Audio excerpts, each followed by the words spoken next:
Welcome to K learning campus. আমি Sabir sir তোমাদের আজকে পড়াবো বহির্জাত প্রক্রিয়া ও তাদের দ্বারা সৃষ্ট ভূমিরূপ। এই অধ্যায়ের শেষ পার্ট বায়ু, অর্থাৎ বায়ু দ্বারা, বায়ুর ক্ষয়কার্যের দ্বারা, বায়ুর সঞ্চয় কার্যের দ্বারা গঠিত ভূমিরূপ সমূহ সম্পর্কে আমরা আজকে পড়ব।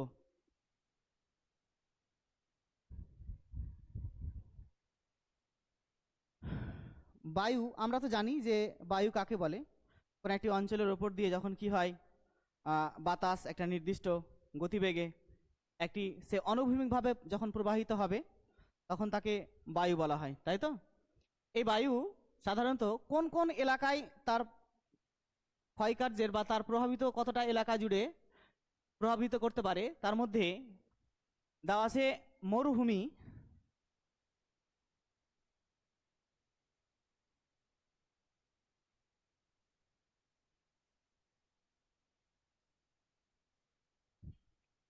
বলছে মরুভূমি যে সমস্ত অঞ্চলে বার্ষিক বৃষ্টিপাতের পরিমাণ 25 সেন্টিমিটারের কম, সে সমস্ত অঞ্চলে বায়ু তার ক্ষয় কাজ প্রক্রিয়া চালাতে পারে। কিংবা যদি কোনো একটা অঞ্চলে মরুপ্রায় অঞ্চল হয়, অর্থাৎ বার্ষিক বৃষ্টিপাতের পরিমাণ 25 থেকে 50 সেন্টিমিটার যদি হয়, তাহলে সেখানেও কিন্তু বায়ু তার তার ক্ষয় কাজ কিন্তু প্রভাবিত করতে পারে। 3 হচ্ছে উন্মুক্ত সমুদ্র উপকূল। যদি কোনো একটা অঞ্চল সমুদ্রের উপকূলবর্তী অঞ্চল হয়, তাহলে সেই অঞ্চলটাতেও কি হবে, বায়ু তার কিন্তু প্রভাব দেখাতে পারবে। স্যার, মরু কাকে বলে? তাই তো, মরু বা মরুভূমি কাকে বলে? তো আমাদের মনের মধ্যে হয়তো প্রশ্ন ঘুরছে যে মরুভূমি মানেই কি হবে? মরুভূমি মানেই এমনটা যে সেখানে টেম্পারেচার প্রচুর বেশি হবে, অসহ্যকর তাপমাত্রা হবে, সেটাকে বলা হচ্ছে মরুভূমি, তাই তো? কিন্তু ব্যাপারটা সেরকম না। মরুভূমি তাকেই বলা হবে কোন একটা অঞ্চলের বার্ষিক বৃষ্টিপাতের উপর ডিপেন্ড করে সেই অঞ্চলটাতে মরুভূমি গড়ে উঠতে পারে। যদি কোনো একটা অঞ্চলে বার্ষিক বৃষ্টিপাতের পরিমাণ 25 সেন্টিমিটারের কম হয়, তাহলে সেটাকে বলা হবে, কি বলা হবে? মরুভূমি বা মরু এলাকা বলা হয়। আর যদি কোনো একটা অঞ্চল বৃষ্টিপাত 25 থেকে 50 সেন্টিমিটার হয়, তাহলে সেটাকে বলা হচ্ছে মরুপ্রায় অঞ্চল। কথা হলো, মরুপ্রায় কেন বলা হচ্ছে? তার কারণটা হচ্ছে এই যে এই অঞ্চলটা এখনো মরুভূমিতে পরিণত হয়নি, কিন্তু ভবিষ্যতে কি হবে? মরুভূমিতে পরিণত হয়ে যাবে। এক কথায় আপকামিং ডিজার্ট, তাই তো? অর্থাৎ ভবিষ্যতে কি হয়ে যাবে? মরুভূমিতে পরিণত হয়ে যাবে। পৃথিবীর যতগুলো মরুভূমি আছে, এই মরুভূমিকে প্রধানত 3 ভাগে ভাগ করা হয়েছে। এক হচ্ছে ক্রান্তীয় উষ্ণ মরুভূমি। ক্রান্তীয় উষ্ণ মরুভূমি যে অঞ্চলটাতে কি হবে, টেম্পারেচার একদম হাই টেম্পারেচার হবে আর কি, এবং বৃষ্টিপাতের পরিমাণও কম হবে। যেমন আফ্রিকার সাহারা, দক্ষিণ আমেরিকার আটাকামা, যাকে বলা হয় পৃথিবীর শুষ্কতম মরুভূমি বলা হয়। উপক্রান্তীয় নাতিশীতোষ্ণ মরুভূমি, এশিয়ার গোবি, ঠিক আছে? শীতলতম মরুভূমি যেমন আন্টার্কটিকা, লাদাখ।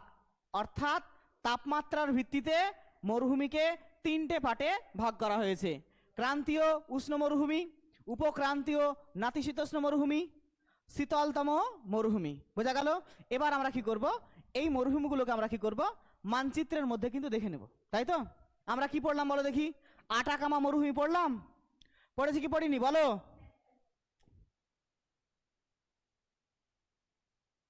এই দেখো, এই যে আটাকামা মরুভূমি, এটা কি ধরনের মরুভূমি পড়লাম বলো তো?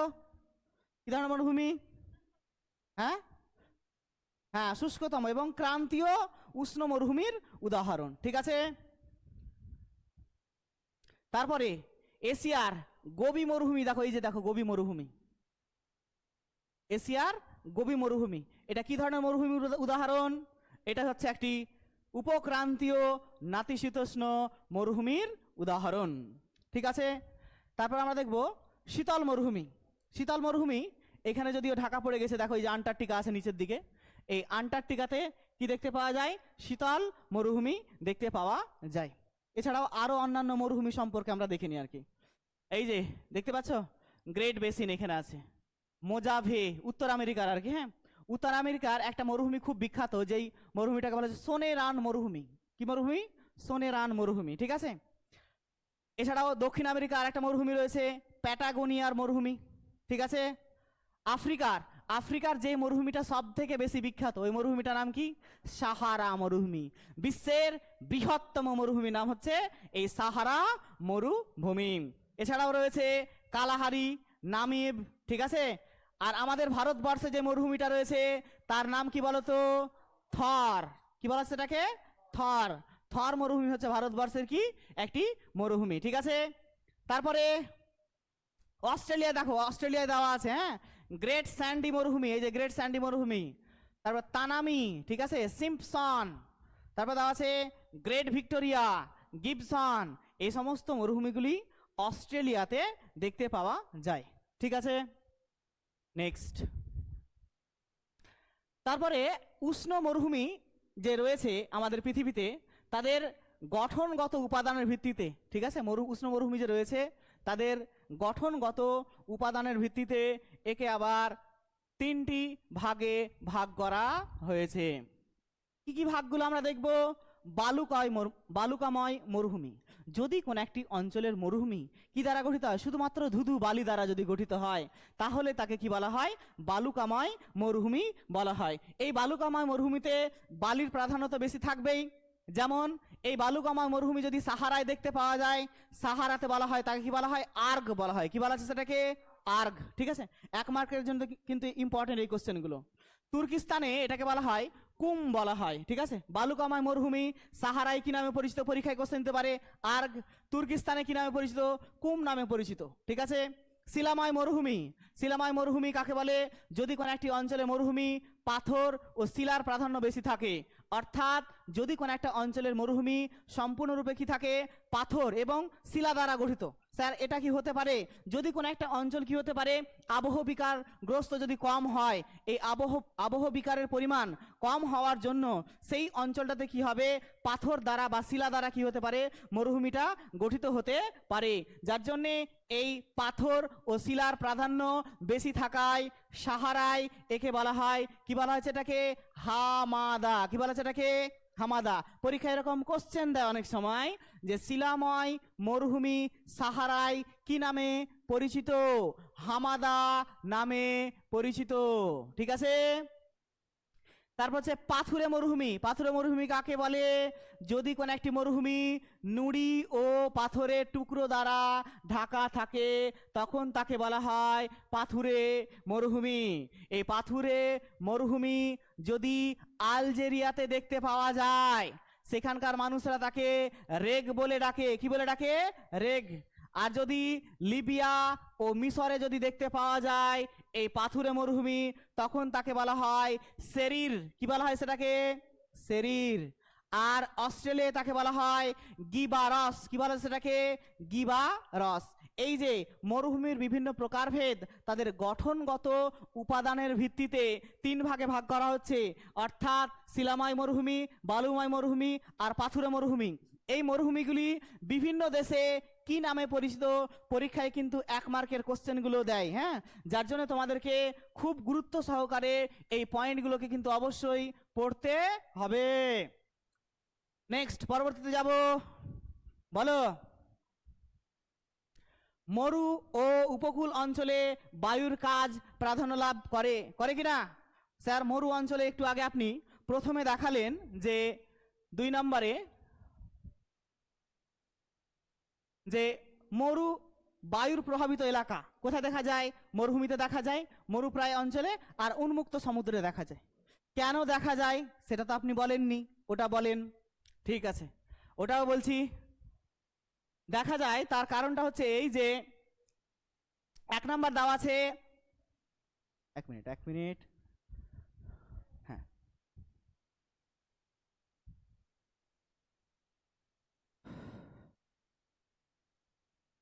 দেখতে পাওয়া যায় মরু ও উপকূল অঞ্চলে বায়ুর কাজ সব থেকে বেশি প্রাধান্য লাভ করতে পারে। অর্থাৎ উপকূল অঞ্চলে তার বায়ু কি করতে পারে? তার প্রভাব বিস্তার করতে পারে, এবং মরু অঞ্চলে কিন্তু প্রভাব বিস্তার করতে পারে। তার কারণ 1 নম্বর কারণ দেওয়া আছে বায়ুর গতিপথে বাধার অভাব। বলছে বায়ু কি করে? উন্মুক্ত ভাবে প্রবাহিত হতে পারে। যদি কোন একটি অঞ্চল কি থাকে? যদি কোনো একটা অঞ্চলে কি থাকে, গাছপালা যদি থাকে, এই গাছপালা কি করবে, বায়ুকে প্রবাহিত হতে কি করে, বাধা দেয়। কিংবা ধরো কোনো একটা অঞ্চলে ধরো বাড়ি ঘর আছে, তাই তো, ধরো বাড়ি ঘর আছে, সেই ঘর বাড়িও কি করে, বায়ুটাকে কি করে, প্রবাহিত হতে বাধা দেয়। যেহেতু এই মরু অঞ্চল এবং উপকূল অঞ্চলে কি হচ্ছে, গাছপালার পরিমাণ কম এবং ঘর বাড়ির সংখ্যাও কম, যার জন্যে বায়ুকে বাধা দেওয়ার কেউ নেই, তাই বায়ুর গতিবেগটা কি হয়, কম হয়। আমরা পড়েছি বায়ু, নিয়ত বায়ু তিন প্রকার, কি কি বলতো, নিয়ত বায়ু তিন প্রকার, কি কি, আয়ন বায়ু, আর কি পশ্চিমা বায়ু, আর মেরু বায়ু। কিন্তু এই যে পশ্চিমা বায়ু রয়েছে, আয়ন বায়ু রয়েছে, আর কি বলছে মেরু বায়ু রয়েছে, এই বায়ুগুলির মধ্যে আয়ন বায়ুটা কি হয়, উত্তর গোলার্ধে যতটা স্পিডে প্রবাহিত হতে পারে, দক্ষিণ গোলার্ধে তার থেকে বেশি স্পিডে প্রবাহিত হতে পারে। তার কারণটা কি, তার কারণ হচ্ছে এই যে, দেখো দাঁড়াও দেখিয়ে দিচ্ছি। এই দেখো উত্তর গোলার্ধে দেখো, এটা কি নিরক্ষরেখা, তাই তো, এই নিরক্ষরেখার ওপরের অংশটুকুতে কি হচ্ছে, স্থলভাগের পরিমাণ বেশি, তাই তো, কিন্তু দক্ষিণ অংশে কিসের পরিমাণ বেশি, জলভাগের পরিমাণ বেশি, যার জন্যে বায়ু যখন প্রবাহিত হয় তখন বায়ুর গতিবেগটা কিন্তু কি হয়, বেশি হয়। কিন্তু যখন উত্তর গোলার্ধে যখন প্রবাহিত হয় তখন বায়ুর গতিবেগ কি হয়, কম হয়। তার কারণ এই অঞ্চলটাতে স্থলভাগের পরিমাণ বেশি হওয়ার জন্য কোনো একটা পাহাড় পর্বত সেখানে গিয়ে কি করছে, ধাক্কা লাগছে, বা গাছপালা, কিংবা সেই অঞ্চলটাতে কি হচ্ছে, বাড়িঘর বা বিল্ডিং এর জন্য কি হয়, সেই বায়ুর গতিবেগটা কি করে, আটকে দেয়, যার জন্যে দক্ষিণ গোলার্ধে কি হয়, বায়ুর গতিবেগটা বেশি হয়, উত্তর গোলার্ধে কি হয়, কম হয়। একই রকম ভাবে আমরা যে পড়ছি আজকে, হ্যাঁ কি পড়ছি না, তো এই মরু অঞ্চলে এই যখন বায়ু প্রবাহিত হচ্ছে তখন তাকে কেউ বাধা দেওয়ার নেই, যার জন্যে সে কি করছে, বাধাহীন ভাবে প্রবাহিত হচ্ছে, তাই তার গতিবেগটা কি হয়, বেশি হয়। তারপর আছে উন্মুক্ত ও আলগা ভূমি, বলছে আমাদের এলাকায়, আমাদের বাড়ির আশেপাশে আছে, দেখতে পাচ্ছ, এই যে দেখো, এই যে কে লার্নিং ক্যাম্পাস আছে, এর সামনে দেখো কতগুলো গাছপালা আছে, আছে কিনা, এই গাছগুলো কি করছে, মাটিটাকে আঁকড়ে ধরে আছে। যদি এই অঞ্চলটাতে কি করতে পারে, বায়ু যদি প্রবাহিত হয় তাহলে মাটিটাকে কি বয়ে নিয়ে যেতে পারবে, পারবে না, তার কারণ কি করছে, গাছ কি করেছে, তাকে আঁকড়ে ধরে আছে। কিংবা বৃষ্টিপাতও তাকে কিন্তু ধুয়ে নিয়ে যেতে পারবে না, যেহেতু এই অঞ্চলটাতে গাছপালার পরিমাণ কম, যার জন্যে মাটিটা কি হয়েছে, আলগা হয়ে আছে। আলগা মানে ঝুরঝুরে প্রকৃতির, যেটা একটুতেই কি হবে, তার স্থান পরিবর্তন ঘটবে। যেহেতু এই মরু অঞ্চলটাতে কি হচ্ছে, যে গাছপালার পরিমাণ কম, আলগা প্রকৃতির ভূমিরূপ, আলগা প্রকৃতির ভূভাগ, যার জন্যে কি করতে পারে, সহজেই বায়ু তার কি করতে পারে, ক্ষয় কাজ করতে পারে। 3 নম্বর দেওয়া আছে যান্ত্রিক আবহ বিকারের প্রাধান্য। এই অঞ্চলটাতে কি দেখা দেয়, যান্ত্রিক আবহ বিকার দেখা দেয়। আবহ বিকার কাকে বলে তোমরা পড়েছো, আবহ বিকার কাকে বলে জানো, আবহ বিকার কাকে বলে, এটা কি তোমরা জানো, বলো কিছু বলো, হ্যাঁ জানো না, আবহ বিকার কাকে বলে, বলছে যখন কোন একটি অঞ্চলে আবহাওয়ার বিভিন্ন উপাদান, অর্থাৎ বায়ুর উষ্ণতা, বায়ুর আর্দ্রতা, মেঘাচ্ছন্নতা, ঠিক আছে, সূর্যের তাপ, এই সমস্ত উপাদানগুলির জন্য যদি কোনো একটি অঞ্চলে কি হবে, শিলা শিলা কি হতে পারে, শিলা চূর্ণ বিচূর্ণ হয়ে মূল শিলার আশেপাশে পড়ে থাকবে, তখন তাকে বলা হচ্ছে, কি বলা হচ্ছে, আবহ বিকার। এই আবহ বিকার 2 প্রকার, একটা হচ্ছে যান্ত্রিক আবহ বিকার, একটা হচ্ছে কি রাসায়নিক আবহ বিকার। কি বলা হচ্ছে এটাকে, একটা বলা হচ্ছে কি যান্ত্রিক আবহ বিকার, আর এটা কি বলা হচ্ছে, রাসায়নিক আবহ বিকার, ঠিক আছে।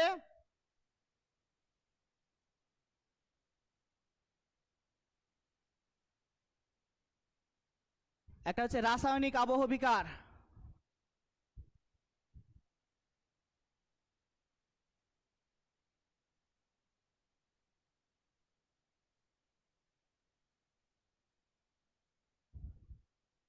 রাসায়নিক আবহ বিকার, যান্ত্রিক আবহ বিকার কাকে বলে, যদি কোনো একটি অঞ্চলে কি হয়, শিলা চূর্ণ বিচূর্ণ হয়, তার মধ্যে যে সমস্ত খনিজ উপাদান ছিল, ওই সমস্ত খনিজ উপাদান কি হবে, চূর্ণ বিচূর্ণ হওয়ার পরে তার মধ্যে থেকেই যাবে, অর্থাৎ কি হবে, কেবলমাত্র তার আকার আকৃতির পরিবর্তন ঘটবে, তখন তাকে বলা হবে যান্ত্রিক আবহবিকার। যেমন একটা উদাহরণ হচ্ছে, বাড়িতে ধরো তোমাকে তোমার মা বললো যে যাও তো গমটাকে পিষিয়ে নিয়ে আসো, গমটাকে কি করা হলো, পিষিয়ে নেওয়া হলো। তো গমের মধ্যে যে সমস্ত নিউট্রিয়েন্টস বা পুষ্টিকর উপাদানগুলো ছিল সেটা পিষিয়ে নেওয়ার পরেও থাকবে, থাকবে কি থাকবে না?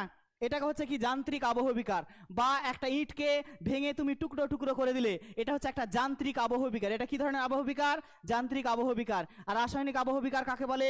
বলছে যখন শিলার সঙ্গে বিভিন্ন প্রকার খনিজ উপাদানগুলো যে ছিল ওই সমস্ত খনিজ উপাদানের যদি পরিবর্তন হয়ে যায় তখন তাকে বলা হয় রাসায়নিক আবহবিকার। ঠিক আছে, কার্বনেশন পড়েছো? কার্বনেশন, অক্সিডেশন পড়ো এগুলো? এই সমস্ত পদ্ধতিগুলো হচ্ছে রাসায়নিক আবহবিকার। যেহেতু এই মরু অঞ্চলে যান্ত্রিক আবহবিকার অধিক লক্ষ্য করা যায়। যান্ত্রিক আবহবিকারের মধ্যে আমরা ক্লাস 9-এ পড়েছি কি কি, সল্কমোচন, আর কি কি পড়েছি বলো দেখি, বিচূর্ণী ভবন আর প্রস্তরচাই খণ্ডীকরণ। এই সমস্ত পদ্ধতির দ্বারা মরু অঞ্চলে কি হয়, আবহবিকার সংগঠিত হয়। তো বলছে কি এই মরু অঞ্চলে যান্ত্রিক আবহবিকার অধিক কার্যশীল হওয়ার কারণ কি? বলছে দিনের বেলা যখন তাপ দেয় তখন অতিরিক্ত হারে কি করে, তাপ গ্রহণ করে শিলা তাপ গ্রহণ করে কি করে, সে কি হয়ে যায়, প্রসারিত হয়ে যায়। আবার যখন রাত হয় তাপটাকে কি করে, ছেড়ে দেয়, ছেড়ে দিয়ে কি হয়, তখন সেই শিলাটা আবার কি হয়ে যায়, সংকুচিত হয়ে যায়। এই রকম করে শিলার ক্রমাগত প্রসারণ এবং সংকোচনের জন্য শিলা যখন কি হবে, তার পীড়নের মাত্রা সহ্য করতে পারবে না, তখন শিলা কি হবে, চূর্ণ বিচূর্ণ হয়ে পড়ে থাকবে। হ্যাঁ, এটাকে বলা হচ্ছে এই যান্ত্রিক আবহ বিকার। এই যান্ত্রিক আবহ বিকারের প্রাধান্য মরু অঞ্চলে বেশি থাকার জন্য এই অঞ্চলে কি হয়, বায়ুর কাজ বেশি লক্ষ্য করা যায়। 4 নাম্বার হচ্ছে তীব্র বায়ু প্রবাহ। বলছে মরু অঞ্চলে যে বায়ুটা প্রবাহিত হচ্ছে ওই বায়ুর গতিবেগটা অধিক হওয়ার জন্য কি করছে, সেই অঞ্চলটাতে কি হচ্ছে, প্রচুর ক্ষয় করতে পারে।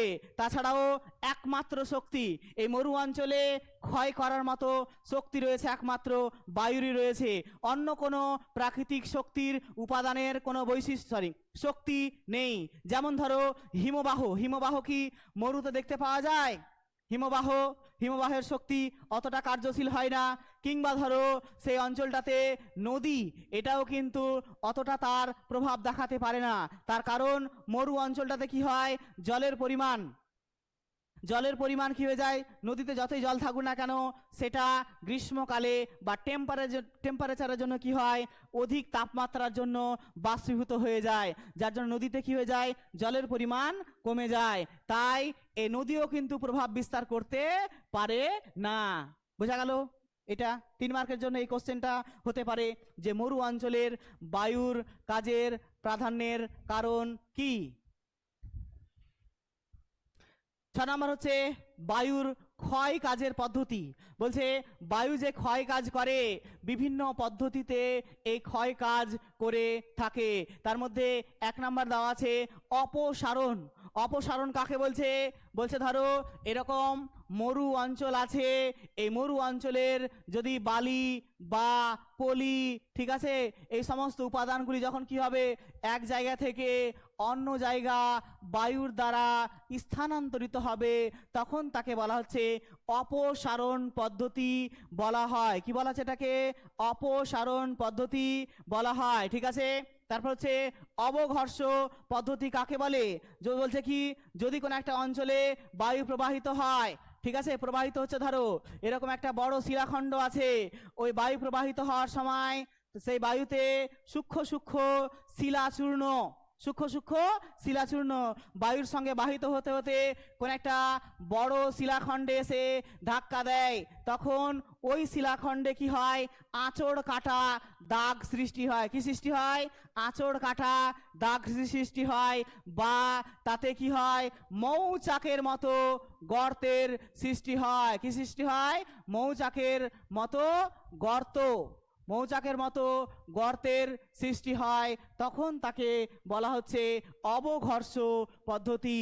আবার বলছি আমি, বায়ুর সঙ্গে বাহিত সূক্ষ্ম সূক্ষ্ম শিলাচূর্ণ যখন একটি বড় শিলার গায়ে এসে কি করে ধাক্কা দেয়, সেখানে একটা আঁচড় কাটা দাগ সৃষ্টি করে বা মৌচাকের মতো গর্তের সৃষ্টি করে, তখন সেই পদ্ধতিটাকে বলা হচ্ছে অবঘর্ষ পদ্ধতি। কি বলা হচ্ছে সেটাকে? অবঘর্ষ পদ্ধতি। তারপর হচ্ছে ঘর্ষণ। ঘর্ষণ কাকে বলে? বলছে যখন বড় বড় শিলাখণ্ডগুলো কি করছে, যখন কি করছে ভূমির সঙ্গে, যখন বাতাসের সঙ্গে কি হচ্ছে ভূমির সঙ্গে ঘষতে ঘষতে ঠিক আছে এগিয়ে যাচ্ছে, কিংবা দুটো বড় শিলাখণ্ড বাতাসের প্রভাবে একে অপরের ফলে ঠোকাঠুকির ফলে যে ক্ষয় হয় তাকে বলা হচ্ছে ঘর্ষণ ক্ষয়। কি বলা হচ্ছে এটাকে? ঘর্ষণ ক্ষয়। অতএব আমরা জানতে পারলাম বায়ুর ক্ষয় কাজের পদ্ধতি তিনটা। একটা হচ্ছে অপসারণ, অবঘর্ষ, ঘর্ষণ। অপসারণ, অবঘর্ষ, ঘর্ষণ, তিনটে পদ্ধতিতে কারো কোথাও সমস্যা? বলো।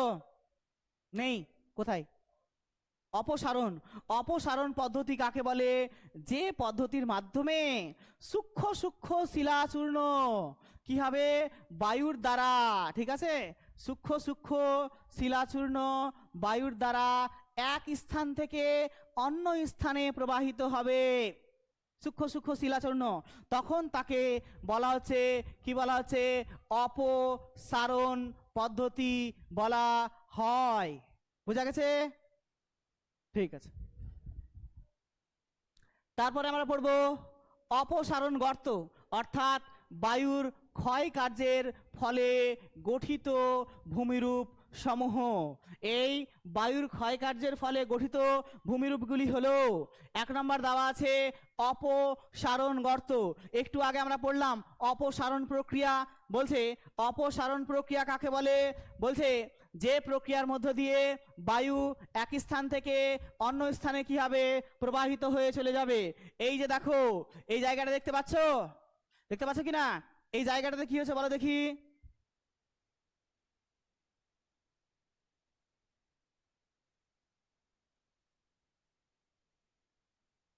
এই যে এই জায়গাটা দেখো, এই জায়গাটাতে কি হয়েছে না, তো এই জায়গা থেকে বালি, পলি ইত্যাদি কি হয়েছে ওই জায়গা থেকে কি হচ্ছে বায়ু প্রবাহের দ্বারা স্থানান্তরিত হয়ে গেছে, যার জন্যে সেই অঞ্চলটাতে কি হয়েছে একটা অবনমিত গর্তের সৃষ্টি হয়েছে। এই অবনমিত গর্তটাকে বলা হয় অপসারণ গর্ত। কি বলা আছে এটাকে? অপসারণ গর্ত বা ডিফ্লেশন হলো, ঠিক আছে। তো অপসারণ গর্ত কাকে বলে আমরা একটুখানি দেখে নি, তাই তো? বলছে মরুভূমিতে প্রবল বাতাসের জন্য, মরুভূমিতে প্রবল বাতাসের টানে বালিরাশি এক স্থান থেকে উড়ে গিয়ে সেখানে গর্তের সৃষ্টি হয়। একে অপসারণ গর্ত বা ব্লো আউট বলা হয়। উদাহরণ মিশরের কাতারা গর্ত বিশ্বের বৃহত্তম অপসারণ গর্ত। এটা কিন্তু 1 মার্কের জন্য ইম্পর্টেন্ট, পরীক্ষা অনেক সময় দেয়। বিশ্বের বৃহত্তম অপসারণ গর্তর নাম কি? সেটা হচ্ছে মিশরের কাতারা। মিশরের কাতারা বিশ্বের বৃহত্তম অপসারণ সৃষ্ট গর্ত, ঠিক আছে। এই গর্তটাতে, এই যে গর্তটা আছে ধরো, এই গর্তটাতে কি হবে ক্ষয় হতে হতে ততক্ষণ পর্যন্ত মরু অঞ্চলে ক্ষয় হয় যতক্ষণ পর্যন্ত ভৌম জল না বেরিয়ে আসে। এই ভৌম জল যখন এই অঞ্চলটাতে বেরিয়ে চলে আসবে তখন আর বায়ু ক্ষয় করতে পারবে না।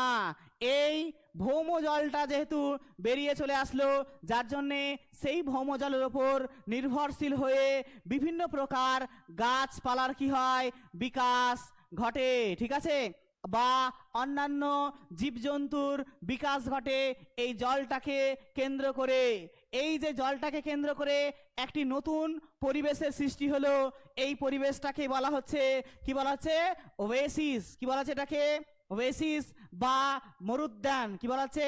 ওয়েসিস বা মরুদ্যান। কি বলা হচ্ছে? ওয়েসিস বা মরুদ্যান। দেখো যখন এই গর্তগুলো গভীর হতে হতে ভূগর্ভস্থ জলস্তর পর্যন্ত পৌঁছে যায় তখন সেখানে জলাশয় তৈরি হয় এবং চারপাশ জুড়ে জনবসতি ও গাছপালা গড়ে ওঠে। একেই মরুদ্যান বা ওয়েসিস বলা হয়। কি বলা আছে? মরুদ্যান বা ওয়েসিস। তার মানে মরুদ্যান বা ওয়েসিস তখনই সৃষ্টি হবে যদি সেই অঞ্চলটাতে কি হয়, ভৌম জল বেরিয়ে চলে আসে। ভৌম জলটাকে কেন্দ্র করে কি হবে, বিভিন্ন গাছপালা জীবজন্তুর বিকাশ ঘটবে। এমনকি মানুষও কি করতে শুরু করবে, সেখানে বাড়িঘর নির্মাণ করতে শুরু করবে। আমাদের এলাকায় মানুষ বাড়িঘর নির্মাণ করে কিসের ভিত্তিতে বলো তো? যেখানে কোন একটা রাস্তা ঠিক আছে মিলছে ধরো, বা রাস্তার পাশের জমি কিন্তু আমরা কিন্তু বেশি বাড়িঘর নির্মাণ করতে চাইছি। কিন্তু যদি মরু অঞ্চলে যায় সেখানকার মানুষরা কি করে, কোন একটা জলাভূমির পাশে কি করে, বাড়িঘর নির্মাণ করার চেষ্টা করে। ঠিক আছে, মরুদ্যান বোঝা গেছে? বলো।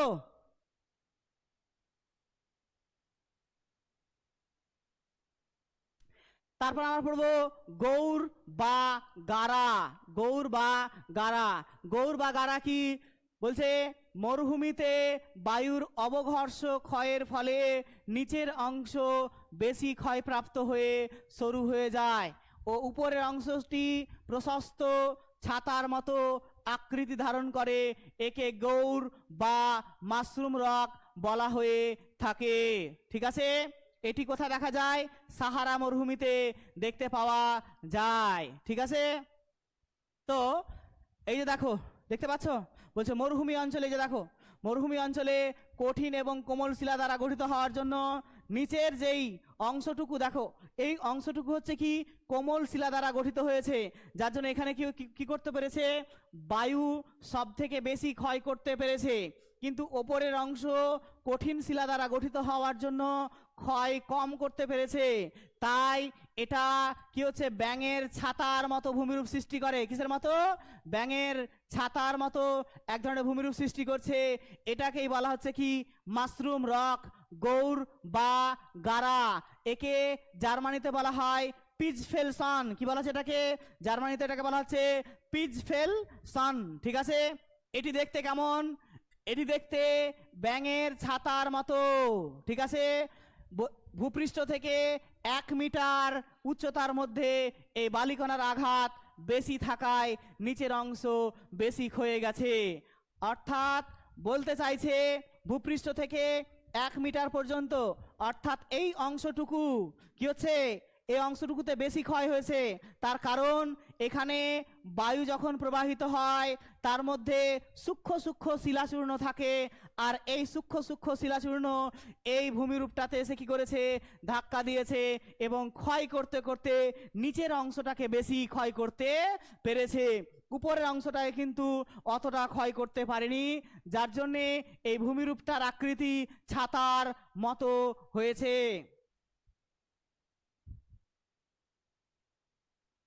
তারপরে আমরা পড়বো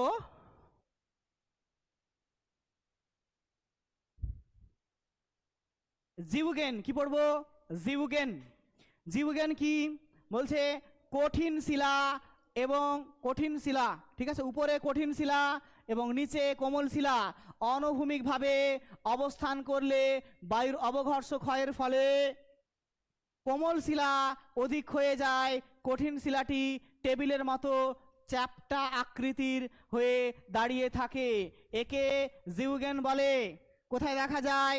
দেখা যায় কালাহারি, সোনেরান ও আরবের মরুভূমিতে এগুলো দেখা যায়। তো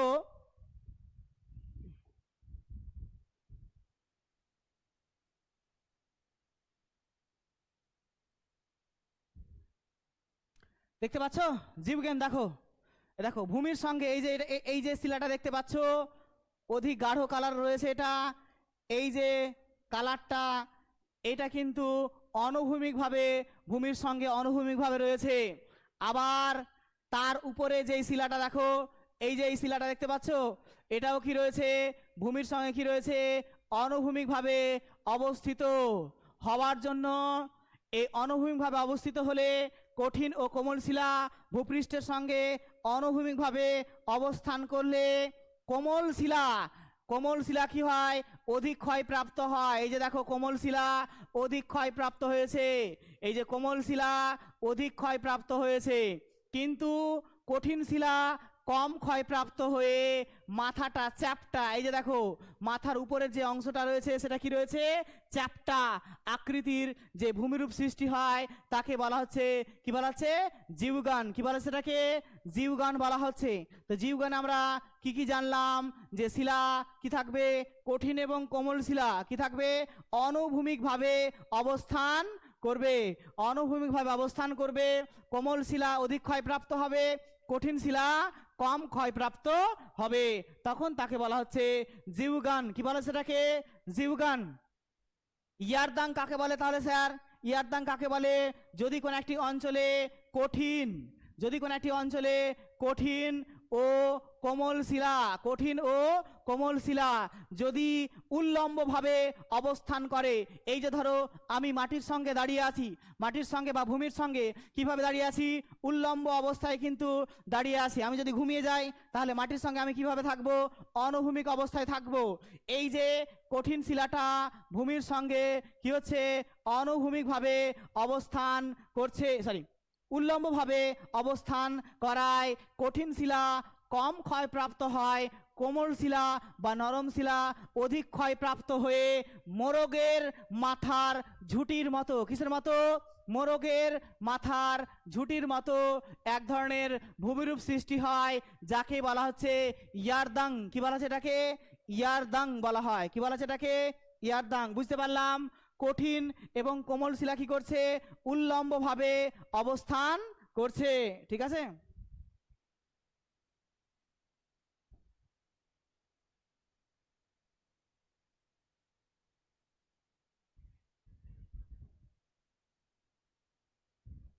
এই যে দেখো মরুভূমি এলাকায় যখন কঠিন ও কোমল শিলাস্তরগুলি একে অপরের সাথে উল্লম্বভাবে বা খাড়াভাবে অবস্থান করে, তখন বায়ুর অবঘর্ষ প্রক্রিয়ায় কোমল শিলা দ্রুত ক্ষয়প্রাপ্ত হয়ে নিচু হয়ে যায়। অন্যদিকে কঠিন শিলাগুলি কম ক্ষয় পেয়ে দীর্ঘ ও সংকীর্ণ শৈলশিলার মতো দাঁড়িয়ে থাকে। মোরগের ঝুঁটির মতো দেখতে এই বিশেষ ভূমিরূপকেই ইয়ারদাং বলা হয়। নামকরণ ভূতাত্ত্বিক আর্থার হোমস যেহেতু মোরগের ঝুঁটির মতো দেখতে, যার জন্য এর নাম দিয়েছেন কক কম। কি বলা হচ্ছে এটাকে? কক কম্ব। ঠিক আছে, কক কম্ব। তারপরে আমরা পড়বো ইনসেল বার্জ। কি পড়বো? In-cell barge. তো ইনসেল বার্জ কথাটি এসছে একটি জার্মান ভাষার শব্দ থেকে এসছে, যার অর্থ হচ্ছে দ্বীপ শৈল। ইনসেলবার্জ শব্দটি কোন ভাষা থেকে এসছে? জার্মান ভাষার শব্দ থেকে এসছে, যার অর্থ হচ্ছে কি? দ্বীপ শৈল। ঠিক আছে?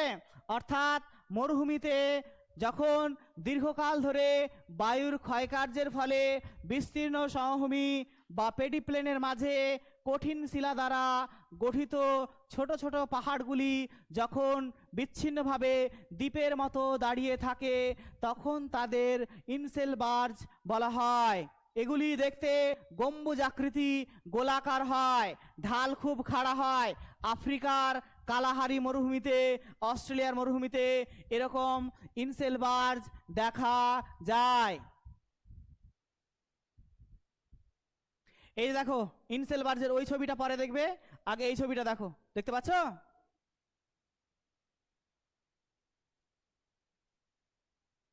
এই যে এই দেখো এই ছবিটা। অর্থাৎ মরুভূমি অঞ্চলে ক্ষয়চক্রের বার্ধক্য পর্যায়ে। স্যার বার্ধক্য পর্যায়ে মানে কি? আমাদের মানুষের যেমন জীবন চক্রে যেমন রয়েছে, আমাদের কখনো কি কি বলছে যৌবন, তারপর হচ্ছে কি পরিণত, তারপর হচ্ছে কি বার্ধক্য। যৌবন পর্যায়ে কি হয়? মানুষের শক্তি সব থেকে বেশি হয়। এই সময় কি করে কি করতে পারে? যে কোনো সময় যে কোনো ভূমিরূপকে কি করতে পারে?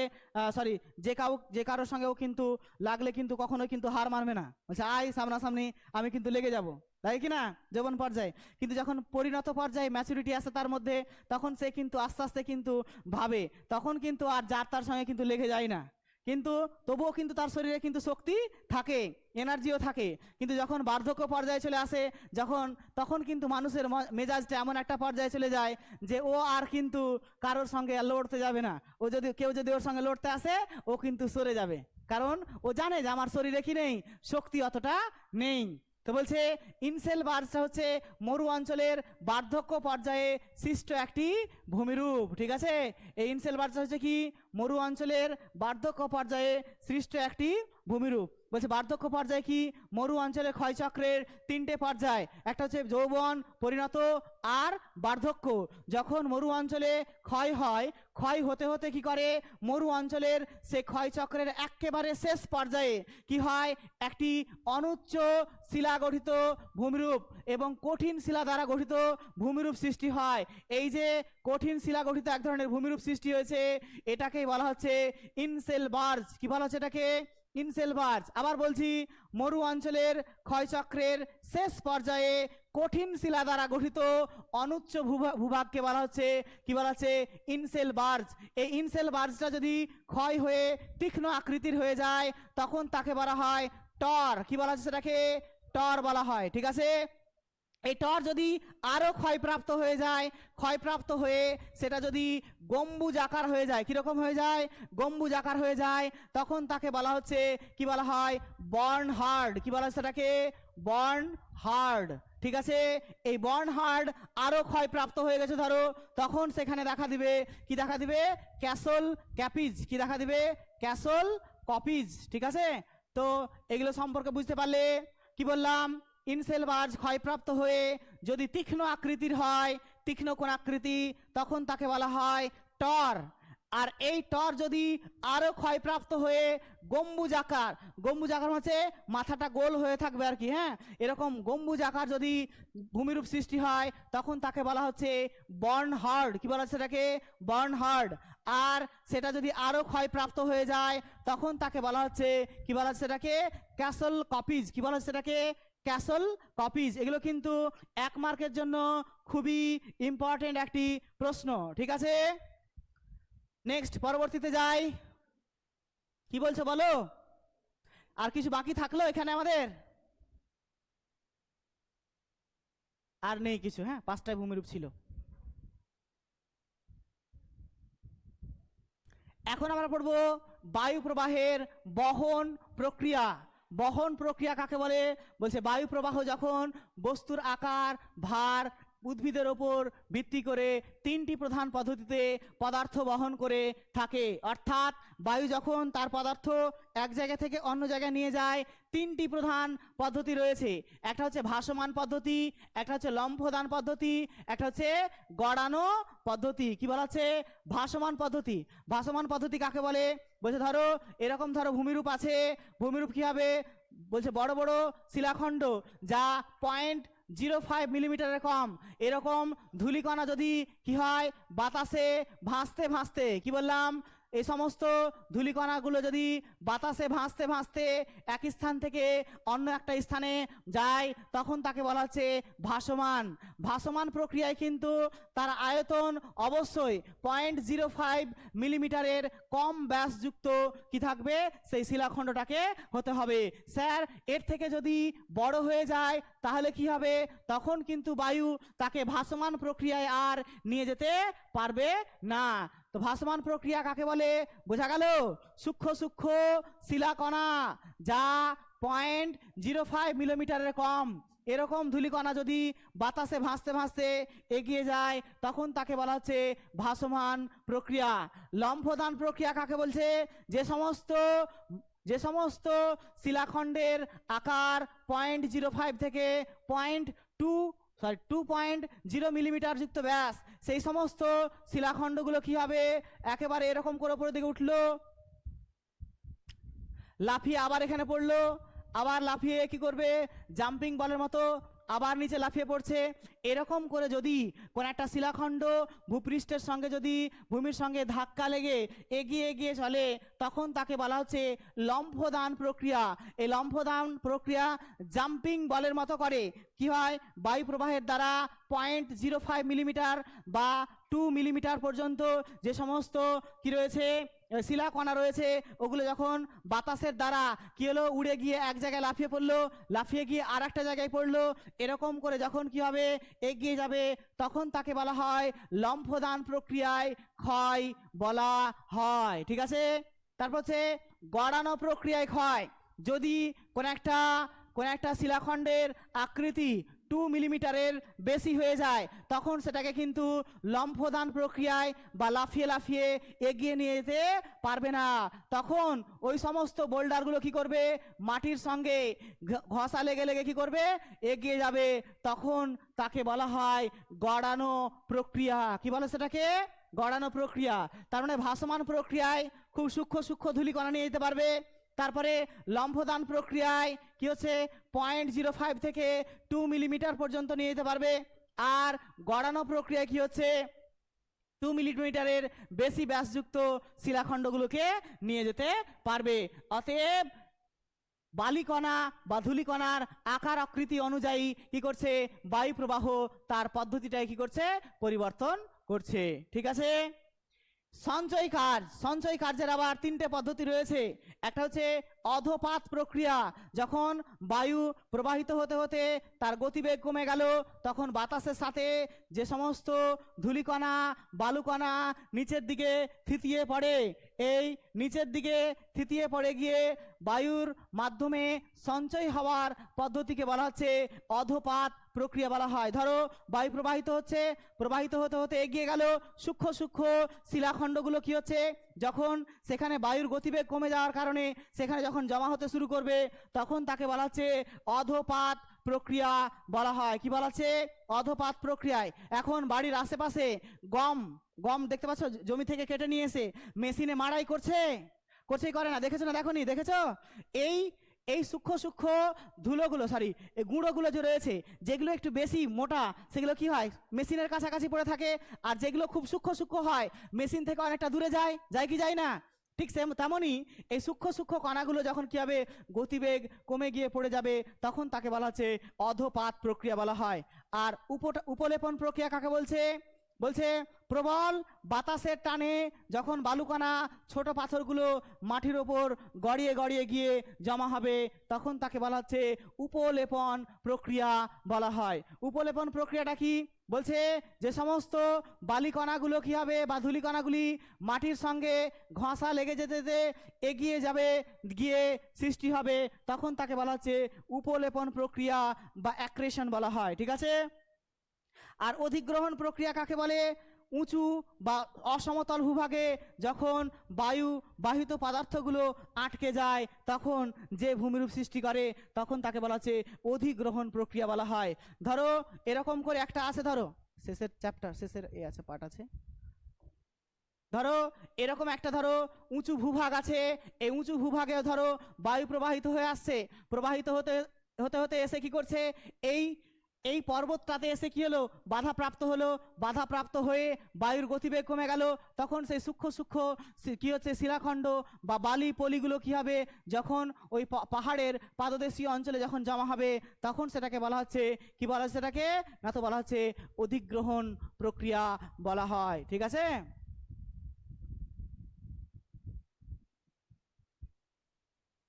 অধিগ্রহণ প্রক্রিয়া বলা হয়। তার মানে বহন প্রক্রিয়া 3টি, ভাসমান, লম্ফদান, গড়ানো, কিন্তু সঞ্চয় কার্যের পদ্ধতি আবার 3টি, অধপাত, উপলেপন আর হচ্ছে অধিগ্রহণ প্রক্রিয়া। ঠিক আছে। নেক্সট আমরা এখন পড়ব বায়ুর সঞ্চয় কার্যের দ্বারা গঠিত ভূমিরূপ সমূহ। বায়ুর সঞ্চয় কার্যের দ্বারা গঠিত ভূমিরূপ সমূহ বলছে, যখন বায়ু প্রবাহিত হওয়ার সময় কি হয়, সূক্ষ্ম সূক্ষ্ম পলি বালি নুড়িকণাগুলো কি করে, তখন সে কোন একটা ঝোপঝাড়ের কাছে গিয়ে কি করে, জমা করে। এই জমা করে যে ভূমিরূপে সৃষ্টি করে, সেগুলো হচ্ছে, তার মধ্যে একটি হচ্ছে বালিয়াড়ি। বলছে বালিয়াড়ি কাকে বলছে? কোন একটা উঁচু ভূভাগ আছে, এই উঁচু ভূভাগের কাছে এসে বায়ু প্রবাহের গতিবেগটা কি হলো, কমে গেল, কমে গিয়ে কি হলো, তার আগে যখন কি হবে, সেই বালিগুলো যখন জমা হবে, তখন সেই বালির স্তূপটাকে বলা হয় বালিয়াড়ি। কি বলে সেটাকে? বালিয়াড়ি। ঠিক আছে। স্থানীয় নাম কেরালার মালাবার উপকূলের বালিয়াড়িকে টেরিস বলা হয়, আর মরুভূমিতে এই চলমান বালিয়াড়িকে বলা হয় ধ্রিয়ান। এখানে ছবিটা দিয়েছে, দেখো বায়ুটা প্রবাহিত হচ্ছে, তাই তো? বলছে বায়ুটা যখন প্রবাহিত হচ্ছে, প্রবাহিত হওয়ার সময় এই যে দেখো প্রবাহিত হয়ে আসছে, তখন কি করছে? প্রবাহিত হতে হতে এই উঁচু ভূভাগ আছে বা টিলা আছে এর সামনে, তাই তো? এর সামনে যদি কি হয়, বালিয়াড়ি সৃষ্টি হয়, অর্থাৎ এখানে সৃষ্টি না হয়ে তার অনেক আগেই যদি কোনো একটা বালিয়াড়ি সৃষ্টি হয়, তখন তাকে বলা হচ্ছে অগ্রবর্তী বালিয়াড়ি।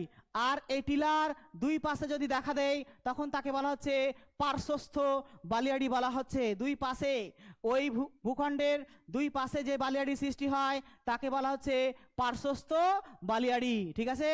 আর কিছু কিছু বালিয়াড়িগুলি স্থিতিশীল হয় না, সর্বদা চলমান প্রকৃতির হয়। আর টিলার পরবর্তী অংশে যে বালিয়াড়ি দেখা যায় তাকে বলা হচ্ছে পুচ্ছ বালিয়াড়ি। কি বলা হচ্ছে এটাকে? পুচ্ছ বালিয়াড়ি, ঠিক আছে?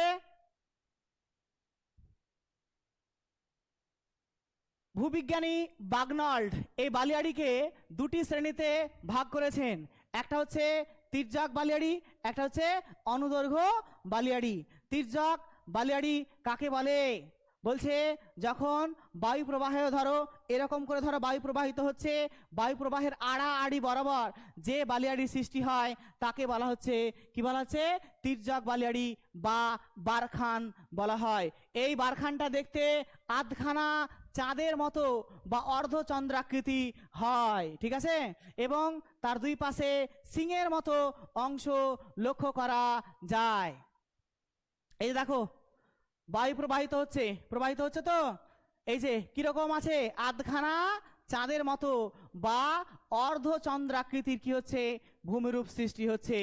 এই বালিয়াড়ির দুই সাইডে সিংহের মতো অংশ রয়েছে, যে দেখো এটা একটা সিংহের মতো অংশ, আর এটা একটা কি রয়েছে? সিংহের মতো অংশ রয়েছে, ঠিক আছে? আর পুরো অংশটা দেখতে অর্ধ চন্দ্রাকৃতির হয়। এটা কি বলা হচ্ছে? তির্যক বালিয়াড়ি। এই তির্যক বালিয়াড়ি দেখো বায়ু প্রবাহের আড়াআড়ি বরাবর সৃষ্টি হয়েছে, ঠিক আছে? তারপর আমরা পড়বো সিফ বালিয়াড়ি। সিফ বালিয়াড়ি কাকে বলে? যখন বায়ু প্রবাহের সমান্তরালে, অর্থাৎ বায়ু প্রবাহের তার দুই পাশে, এই যে দেখো বায়ুটা প্রবাহিত হয়ে যাচ্ছে, তার দুই পাশে দেখো এই যে এটা একটা আর এটা একটা, বায়ু প্রবাহের দুই পাশে যখন কি হবে, যে বালিয়াড়ি সৃষ্টি হবে সেই বালিয়াড়িটাকে বলা হচ্ছে সিফ বালিয়াড়ি। সিফ কথার অর্থ হচ্ছে তলোয়ার বা তরবারি, ঠিক আছে? যেহেতু এই বালিয়াড়িটা দেখতে তলোয়ারের মতো দেখতে, যার জন্যে এই বালিয়াড়ির অপর নাম হচ্ছে সিফ বালিয়াড়ি। কি বালিয়াড়ি? সিফ বালিয়াড়ি, ঠিক আছে? তির্যক বালিয়াড়ি থর মরুভূমিতে ও সাহারা মরুভূমিতে দেখা যায়, আর সিফ বালিয়াড়ি দেখা যায় থর, সাহারা, কালাহারি মরুভূমিতে এই সিফ বালিয়াড়ি দেখতে পাওয়া যায়। সিফ বালিয়াড়ি থেকে 1 মার্কের কিছু কোশ্চেন আছে, যেমন দুটি সিফ বালিয়াড়ির মাঝে যদি কোনো একটা রাস্তা থাকে, হ্যাঁ, তখন তাকে বলা হয় গাছি বলা হয়। ধরো এটা একটা বালিয়াড়ি আর এটা একটা বালিয়াড়ি, এর মাঝে ধরো কোনো কিছুই নেই, তখন এই জায়গাটা থেকে রাস্তা হিসাবে ব্যবহার করা হয়, যেটাকে বলা হচ্ছে, কি বলা হয়? গাছি বলা হয়। এটাকে বলা হচ্ছে গাছি, ঠিক আছে?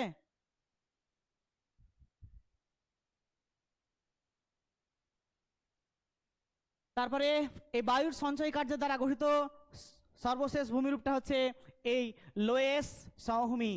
লোয়েস সমভূমি, লোয়েস কথাটির অর্থ হচ্ছে, লোয়েস শব্দটি প্রথম ব্যবহার করেছেন ভন রিক্টোফেন। কে ব্যবহার করেছেন? ভন রিক্টোফেন, যার অর্থ হচ্ছে, স্থানচ্যুত বস্তুকণা। ব্যবহার করেছেন, এটা জন হয়ে গেছে, সরি, এটা হবে ভন, হ্যাঁ, ভন রিক্টোফেন প্রথম এই শব্দটা ব্যবহার করেছেন। তো যখন মরু অঞ্চলে কি হবে? মরু অঞ্চলে যখন এক জায়গা থেকে সূক্ষ্ম সূক্ষ্ম পলি বালি উড়ে গিয়ে অন্য জায়গায় গিয়ে জমা হয়ে যদি সমভূমির সৃষ্টি করে, তখন সেই সমভূমিটাকে বলা হচ্ছে লোয়েস। কি বলা হচ্ছে সেটাকে? লোয়েস। লোয়েস কাকে বলছে? মরুভূমি অঞ্চলে সূক্ষ্ম সূক্ষ্ম বালিকণা যখন কি হয় বায়ুর দ্বারা বাহিত হয়ে অন্য জায়গায় গিয়ে জমে যদি একটি সমতল ভূভাগের সৃষ্টি হয় তখন তাকে বলা হচ্ছে কি বলা হচ্ছে? লোয়েস। এই লোয়েস সমভূমি প্রকারভেদ। লোয়েস সমভূমিকে প্রধানত দুই ভাগে ভাগ করা হচ্ছে। একটা হচ্ছে হিমোলোয়েস সমভূমি। হিমোলোয়েস সমভূমি কাকে বলে? যে সমস্ত লোয়েস সমভূমি কি হয় সাধারণত কম কি বলছে কম উষ্ণতাযুক্ত অঞ্চলে দেখা যায় তাকে বলা হচ্ছে হিমোলোয়েস। এই হিমোলোয়েস সমভূমি উত্তর আমেরিকার মধ্য পশ্চিম অংশে এটাকে বলা হয় অ্যাডব। কি বলা হচ্ছে এটাকে? অ্যাডব। কিন্তু সেটা যদি জার্মানি, বেলজিয়াম ও ফ্রান্সে থাকে তখন তাকে বলা হয় লিমন। পরীক্ষায় এরকম কোশ্চেন দেয় যে এই লোয়েস সমভূমি ফ্রান্সে কি নামে পরিচিত? লিমন নামে পরিচিত। উত্তর আমেরিকায় কি নামে পরিচিত? অ্যাডব নামে পরিচিত। ঠিক আছে। আর মরু লোয়েস সমভূমি হচ্ছে বিশ্বের বৃহত্তম লোয়েস সমভূমি, নাম হচ্ছে হুয়াংহো অববাহিকার হুয়াংটু সমভূমি বিশ্বের বৃহত্তম লোয়েস সমভূমির উদাহরণ। হুয়াংহো অববাহিকার হুয়াংটু সমভূমি বিশ্বের বৃহত্তম লোয়েস সমভূমির উদাহরণ। বোঝা গেল? তারপরে বায়ু এবং জলধারার মিলিত কাজের দ্বারা গঠিত ভূমিরূপ। তোমাদের কি মনে হচ্ছে যে ক্লাস খুব লেন্দি হয়ে যাচ্ছে? ঠিক আছে, চলবে। যাই হোক, বায়ু এবং জলধারা সাধারণত মরু অঞ্চলে বায়ু এবং জলধারার উভয় কার্যের দ্বারা কিছু ভূমিরূপ আমরা দেখতে পাবো। তার মধ্যে একটা হচ্ছে ওয়াদি। ওয়াদি কাকে বলছে? বলছে যখন একটি আরবি শব্দ যার অর্থ হচ্ছে শুষ্ক উপত্যকা, অর্থাৎ আমরা বুঝতে পারলাম যে এই অঞ্চলটার ওপর দিয়ে কি হবে? নদীর খাত থাকবে, কিন্তু তাতে কি থাকবে না? জল থাকবে না। তখন তাকে বলা হবে কি বলা হবে? ওয়াদি। কি বলা হয় সেটাকে? ওয়াদি। ওয়াদি কাকে বলে? যখন মরু অঞ্চলে শুষ্ক নদী খাত তাতে যখন জল থাকবে না, এই শুষ্ক নদী উপত্যকাকে কি বলা হয়? কি বলা হচ্ছে? ওয়াদি বলা হয়। হ্যাঁ, এতে হঠাৎ যদি ভারী বৃষ্টি হয় তাহলে সেই অঞ্চলটাতে কি হতে পারে? প্রবল বন্যার প্রকোপ দেখা দিতে পারে। এই ওয়াদির ছবিটা নেই মনে হচ্ছে। হ্যাঁ, তারপর হচ্ছে পেডিমেন্ট। পেডিমেন্ট কাকে বলছে? ওখানে তো দেখিয়ে দিয়েছি। পেডিমেন্ট কাকে বলছে? পেডি কথার অর্থ পাদদেশ এবং মন্ড কথার অর্থ পর্বত। অর্থাৎ পর্বত সংলগ্ন বায়ু ও জলধারার ক্ষয় ও সঞ্চয় কার্যের ফলে পাদদেশে যে মৃদু ঢালু ভূমিরূপ সৃষ্টি হয় তাকে বলা হচ্ছে পেডিমেন্ট। যেখানে ভূমির ঢাল 1 থেকে 7 ডিগ্রি হয়। কোথায় দেখা যায়? অ্যাটলাস পর্বতে পাদদেশে এরকম পেডিমেন্ট দেখতে পাওয়া যায়। এই যে ছবিটা দেখতে পাচ্ছ, ছবিটা দেখতে পাচ্ছ কিনা? এই দেখো, এইটা হচ্ছে ইনসেলবার্জ। ইনসেলবার্জ কি না তো মরু অঞ্চলের ক্ষয়চক্রের বার্ধক্য পর্যায়ের যে টিলা সেটা হচ্ছে ইনসেলবার্জ।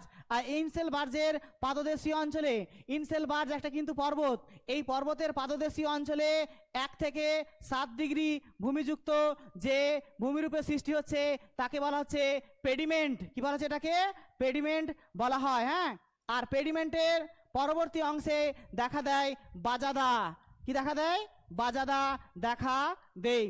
বাজাদা, বাজাদা কি স্পেনীয় শব্দ বাহাদা থেকে এসছে, যার অর্থ হচ্ছে ঢাল।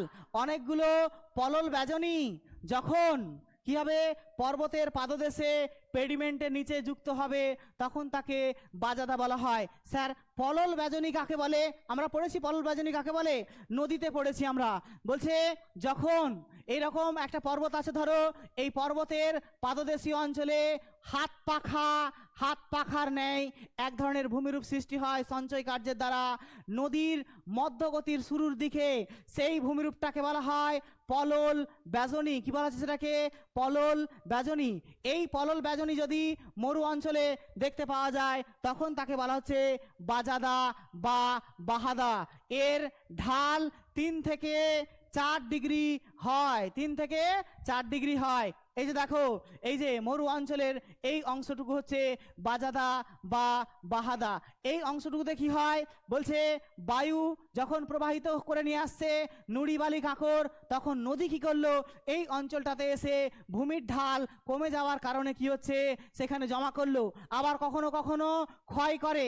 এই ক্ষয় এবং সঞ্চয় কার্যের দ্বারা এক ধরনের ভূমিরূপ সৃষ্টি হয়, যাকে বলা হচ্ছে বাজাদা বা বাহাদা। ঠিক আছে,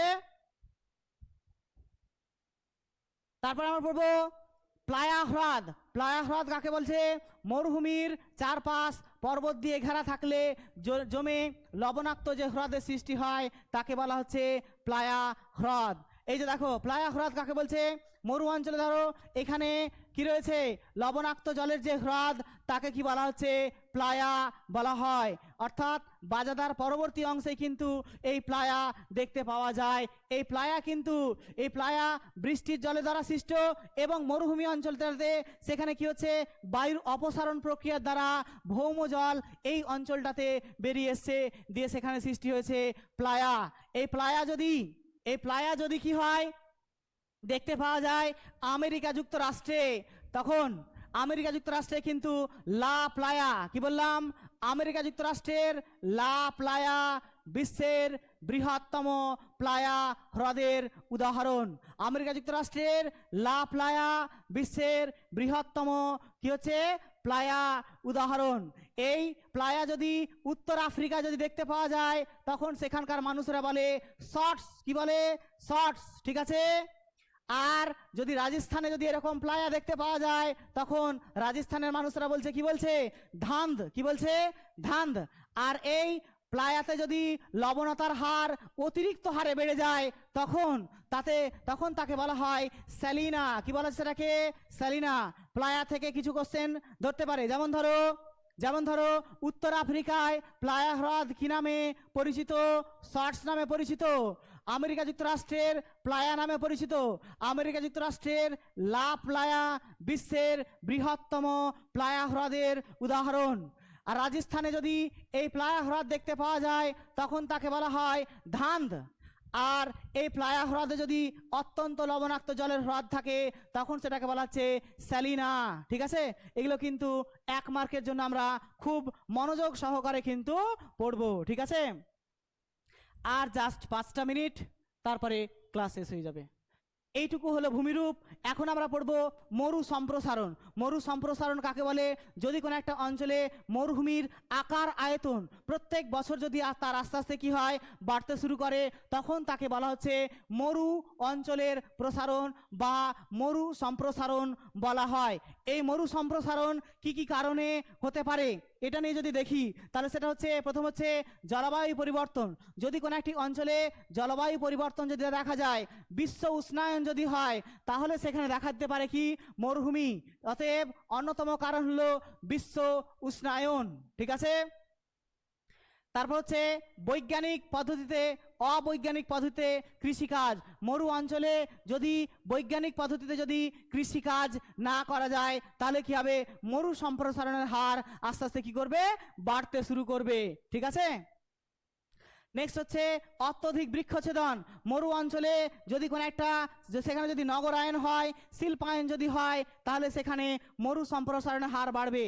নগরায়ন কাকে বলে, যদি কোনো একটি অঞ্চল গ্রাম থেকে শহরে বা ছোট শহর থেকে একটি বড় শহরে পরিণত হবে, এই শহরে পরিণত হওয়ার পদ্ধতিকে বলা হচ্ছে নগরায়ন। কি বলে সেটাকে, নগরায়ন বলা হয়। ঠিক আছে, অতএব অত্যধিক এই নগরায়নের কারণে অত্যধিক হারে কি হয়, বৃক্ষছেদন হয়। শিল্পায়নের কারণে অত্যধিক হারে কি হয়, বৃক্ষছেদন হয়, যার জন্য কি হচ্ছে, মরু অঞ্চলের কি হচ্ছে, সম্প্রসারণ ঘটছে। কি হচ্ছে, মরু অঞ্চলের সম্প্রসারণ ঘটছে। ঠিক আছে, তারপর হচ্ছে এই মরু অঞ্চলের সম্প্রসারণটা কি করতে হবে, আটকাতে হবে।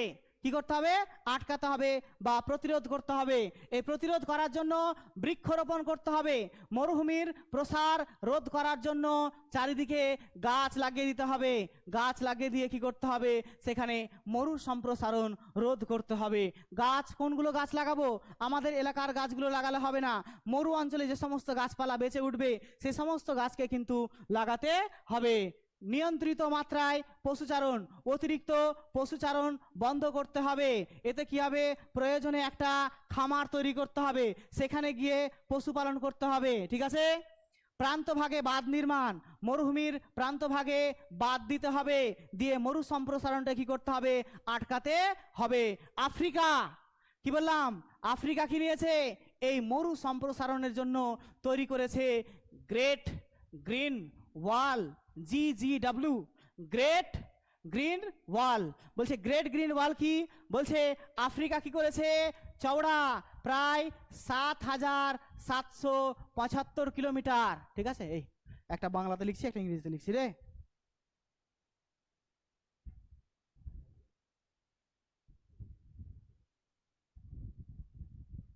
7,775 কিলোমিটার কি হচ্ছে লম্বাই, লম্বাই হচ্ছে 7,775 কিলোমিটার লম্বাই, এবং চওড়াই হচ্ছে, মানে এই যে চওড়াটুকু, এই চওড়াটুকু হচ্ছে প্রায় 15 কিমি। এই 15 কিলোমিটার চওড়া কি করা হয়েছে, গাছপালা নির্মাণ করা হয়েছে। দেখো এরকম করে একটা বাঁধ নির্মাণ করেছে, গাছের গাছের দেওয়াল নির্মাণ করেছে। বলছে গাছের এই দেওয়ালটা কতটা চওড়া, 15 কিলোমিটার চওড়া, কিন্তু লম্বাই হচ্ছে 7,775 কিলোমিটার। এই এই ওয়ালটাকে বলা হচ্ছে গ্রেট গ্রিন ওয়াল বলা হচ্ছে। কি বলা হচ্ছে এটাকে, গ্রেট গ্রিন ওয়াল। অতএব মরু সম্প্রসারণটাকে রোধ করার জন্য এই গ্রেট গ্রিন ওয়াল কিন্তু যথেষ্ট। ঠিক আছে, আজকে এই পর্যন্ত। আমরা পরবর্তী ক্লাসে যাব ভারতে।